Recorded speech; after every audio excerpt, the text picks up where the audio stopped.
Pope Damasus I was pope from October 366 to his death in 384. Biographical information. Pope Street. Damasus I was born around 305, probably near the city of Egitania, Lusitania, in what is the present-day village of Idana of Velha, Portugal, then part of the Western Roman Empire. His life coincided with the rise of Emperor Constantine I and the reunion and redivision of the Western and Eastern Roman empires, which is associated with the legitimization of Christianity and its later adoption as the official religion of the Roman state in 380. Damasus is known to have been raised in the service of the Basilica of St. Lawrence outside the walls in Rome, and following the death of Pope Liberius, he succeeded to the papacy amidst factional violence. A group of Damasus supporters, previously loyal to his opponent Felix, attacked and killed rivals loyal to Liberius Deacon Ursinus in a riot that required the intervention of Emperor Valentinian I to quell. Damasus faced accusations of murder and adultery in his early years as pope. The neutrality of these claims has come into question, with some suggesting that the accusations were motivated by the schismatic conflict with the supporters of Arianism. His personal problems were contrasted with his religious accomplishments, which included restoring St. Lawrence outside the walls, encouraging his personal secretary St. Jerome in his Vulgate translation of the Bible, and presiding over the Council of Rome in 382, which may have set down the canon of Scripture. He also did much to encourage the veneration of the Christian martyrs, restoring and creating access to their tombs in the catacombs of Rome and elsewhere, and setting up tablets with verse inscriptions composed by himself, several of which survive or are recorded in his epigrammata. Damasus has been described as the first society pope, and was apparently a member of a group of Iberian Christians, largely related to each other, who were close to the Iberian Theodosius I.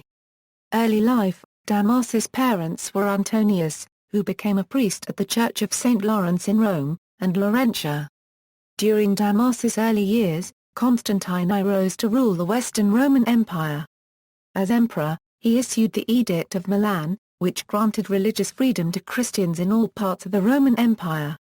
A crisis precipitated by the rejection of religious freedom by Licinius, emperor of the Eastern Roman Empire, in favor of paganism resulted in a civil war in 324 that placed Constantine firmly in control of a reunited empire. This led to the establishment of Christian religious supremacy in Constantinople and gradually led to a see in that city which sought to rival the authority of the Roman See. Damasus would have been in his 20s at the time. When Pope Liberius was banished by Emperor Constantius II to Bria in 354, Damasus was archdeacon of the Roman Church and followed Liberius into exile, though he immediately returned to Rome. During the period before Liberius' return, Damasus had a great share in the government of the Church.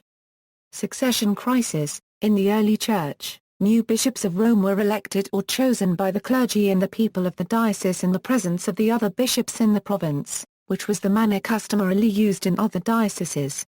While this simple method worked well in a small community of Christians unified by persecution, as the congregation grew in size, the acclamation of a new bishop was fraught with division, and rival claimants and a certain class hostility between patrician and plebeian candidates unsettled some episcopal elections. At the same time, 4th-century emperors expected each new pope-elect to be presented to them for approval, which sometimes led to state domination of the Church's internal affairs. On the death of Liberius on September 24, 366, one faction supported Ursinus, who had served as deacon to Liberius, while another faction, previously loyal to the anti-pope Felix II, supported Damasus. The upper-class partisans of Felix supported the election of Damasus, but the opposing supporters of Liberius, the deacons and laity, supported Ursinus. The two were elected simultaneously in an atmosphere of rioting. J.N.D. Kelly states that Damasus hired a gang of thugs that stormed the Julian Basilica, carrying out a 3-day massacre of the Ursinians. Supporters already clashed at the beginning of October. Such was the violence and bloodshed that the two prefects of the city were called in to restore order, and after a first setback, when they were driven to the suburbs and a massacre of 137 was perpetrated in the Basilica of Sicininus, the prefects banished Ursinus to Gaul. There was further violence when he returned, which continued after Ursinus was exiled again. Church historians such as St. Jerome and Rufinus championed Damasus. At a synod in 378, Ursinus was condemned and Damasus exonerated and declared the true pope. The former anti-pope continued to intrigue against Damasus for the next few years and unsuccessfully attempted to revive his claim on Damasus's death.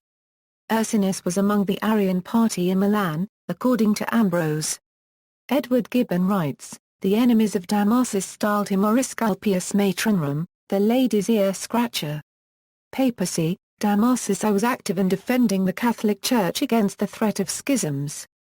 In 2 Roman synods he condemned Apollinarianism and Macedonianism, and sent legates to the First Council of Constantinople that was convoked in 381 to address these heresies. Pope Damasus appointed St. Jerome as his confidential secretary. Writing in 409, Jerome remarked, "A great many years ago when I was helping Damasus, Bishop of Rome with his ecclesiastical correspondence, and writing his answers to the questions referred to him by the councils of the East and West. If East and West do not betray the passage as an interpolation, Jerome spent 3 years in Rome in close intercourse with Pope Damasus and the leading Christians.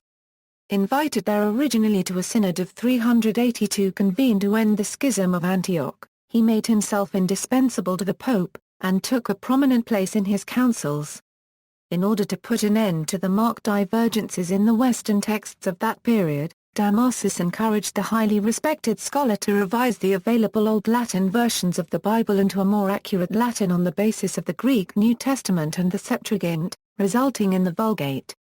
Jerome devoted a very brief notice to Damasus in his De Viris Illustribus, written after Damasus' death. He had a fine talent for making verses and published many brief works in heroic meter. He died in the reign of the Emperor Theodosius at the age of almost 80. Saint Damasus sat in the chair of Saint Peter for 18 years and 2 months. His feast day is December 11th. He was buried beside his mother and sister in a funerary basilica. Somewhere between the Via Appia and Via Ardeatina, the exact location of which is lost.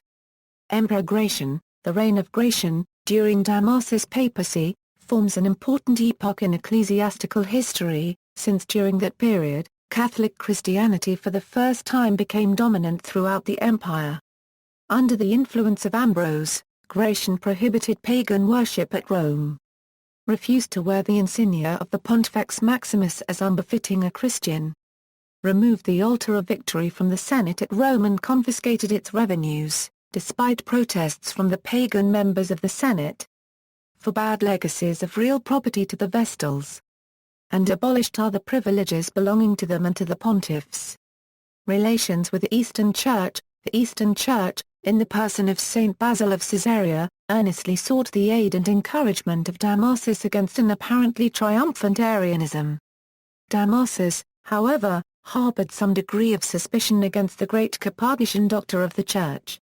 In the matter of the Meletian schism at Antioch, Damasus I together with Pope Saint Athanasius of Alexandria and his successor, Peter II of Alexandria sympathized with the party of Paulinus as more sincerely representative of Nicene orthodoxy. On the death of Meletius he sought to secure the succession for Paulinus and to exclude Flavian. He supported the appeal of the Christian senators to Emperor Gratian for the removal of the altar of victory from the Senate House, and lived to welcome the famous edict of Theodosius I, De Fide Catholica, which proclaimed as the religion of the Roman state that doctrine which St. Peter had preached to the Romans and of which Damasus was head. During his papacy, Peter II of Alexandria was obliged for a while to seek refuge in Rome from the persecuting Arians. He was received by Damasus, who sympathized with him and gave him support against the Arians. This reconciled the relations between the Church of Rome and the Church of Antioch, which both supported the Church of Alexandria.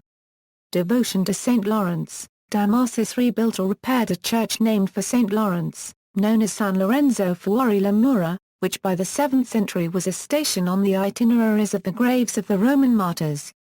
Damasus' devotion for the Roman martyr is attested also by the tradition according to which the Pope built a church devoted to Lawrence in his own house, San Lorenzo in Damaso. Letter of Jerome to Damasus. The letters from Jerome de Damasus are examples of the primacy of the See of Peter. Yet, though your greatness terrifies me, your kindness attracts me. From the priest I demand the safekeeping of the victim, from the shepherd the protection due to the sheep. Away with all that is overweening. Let the state of Roman majesty withdraw. My words are spoken to the successor of the fisherman, to the disciple of the cross.